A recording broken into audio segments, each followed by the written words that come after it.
Hi there, friends. Did you say hi, Miss M? Hi. All right, we're going to talk about our language activity for this week, or another language activity, because you might be doing lots of them, right?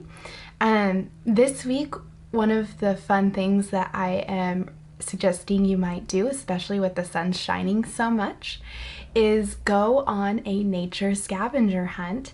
And I have to give a huge shout out to Mrs. Williams, who also works with preschoolers. She's a speech pathologist, and she suggested this idea. And so I'm going to show you what she gave me to be able to do this, and then we're going to talk about the things you might look for.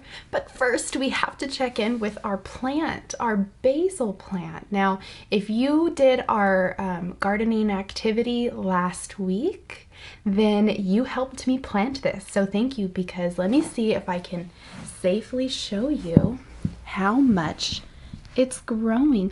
Can you see all those little sprouts? Those were seeds. Let me turn it in case you want to see more, because there's more on the other side. Do you see all those little guys? And there's still more coming. I can see them opening up. So they're growing.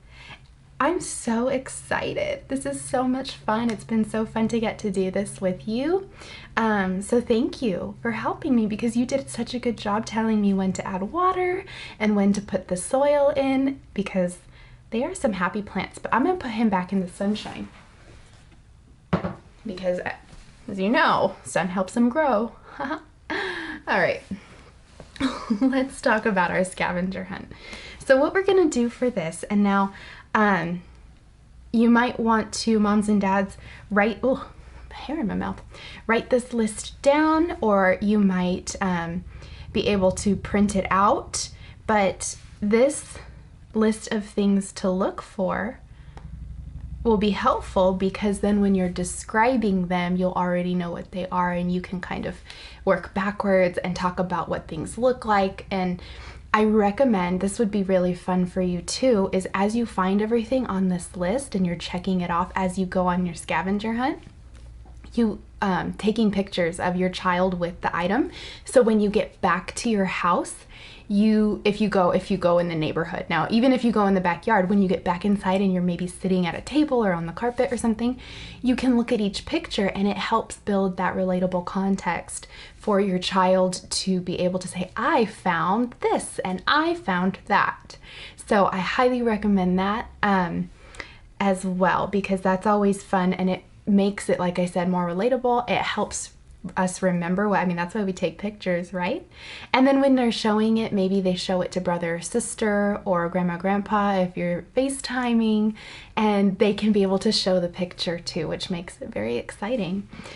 All right, so our scavenger hunt, these are the things I want you to look for. So first, I want you to tell me what you see on my pictures. So what's this first one that you'll look for? What is that? That's right, that's our flower. And if you're working on your F sound, that's your lip biting sound. Flower. Very good. Let's see what's next on our list. I'm trying to make this as big as I can. What's that one? Oops, there he is. Birdie. You're gonna look for a birdie. Okay, that's our bird. All right, let's see what's next. You see that one? Bumblebee, like our baby bumblebee, right? But don't bring this one home, just look for it. Now, you might not see it, or you might not want to take a picture with it, and that's okay. But remember, bumblebees make a very distinct, very easy to hear sound. They go buzz. So even if you just practice your zzz sound with your bumblebee, okay? Let's see this next one. Do you know what that is?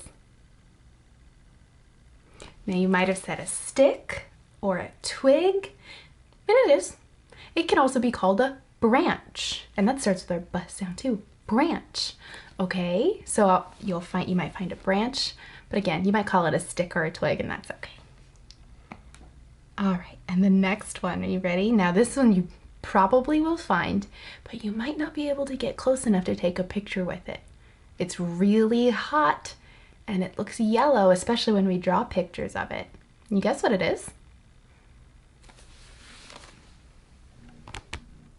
It's the sun, the sun. So if the sun is not shining, you might not be outside to do this nature scavenger hunt, okay? Oh, someone's trying to call me. Someone needs to see me. All right, let's see. The next one I want you to look for is, oh, I should have made you guess it. So sometimes it's really cold, it's wet. We go swimming in it. It is water. It's water. All right. Uh-oh, is my audio not working? Yes, it is. Okay. That was scary. All right. The next one I want you to look for, oh, I hope you see tons of these beautiful bugs. They fly, but they don't always fly. Sometimes they always start their life out as caterpillars. What does a caterpillar turn into? A butterfly. A butterfly.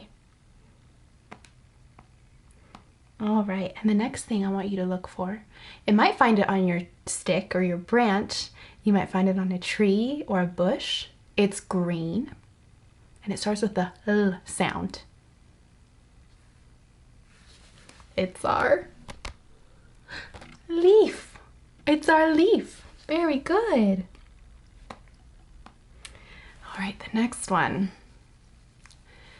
goes with our song of the week. Spiders live in it, and well, they make them and then they live in them. They're very sticky.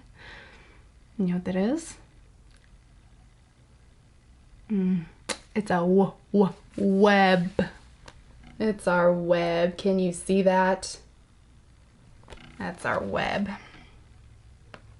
All right, couple more. The next one, it's also green, and you walk on it. What is that? What is that? Let's see. Grass. It's grass. All right. And then we have something that's hard. This is hard. We don't throw them, and we probably don't bring them in the house. They stay on the ground outside. Can you guess? That's right. It's a rock. And the last one, falls off of a bird. It's what a bird has instead of skin. It's soft, and if you put it on your face, it tickles. Do you know what that is? It's a feather. A feather. So those are the things to look for on your scavenger hunt. And if you found, you can make something like this, like a little checklist. Or if you're one of my students, I've sent this to you to use as your checklist. And then another thing that you want to do when you go on your scavenger hunt, when you come back and you have all those pictures that you took with your things that you can look at, then we can talk about what they do, or what they feel like, what they look like, and what they sound like. Oh, and what they smell like. Oh my gosh, we can't forget that. Now, some of the things like a bumblebee, you're not going to want to get too close to smell it, I'll tell you that much. But you can talk about what it looks like, what colors you see, how big they are, how small they are they soft or hard? What do they sound like? A bumblebee. Remember, we talked about that. That sounds like zzz, right? So you'll want to do that as well, and you can make a little list and talk about all the things you saw. So that's my fun language activity for going out and enjoying the sunshine. Thank you again for checking in on our basil plant with me, and I hope you have a wonderful day, and you know, as always, have fun. All right, bye-bye.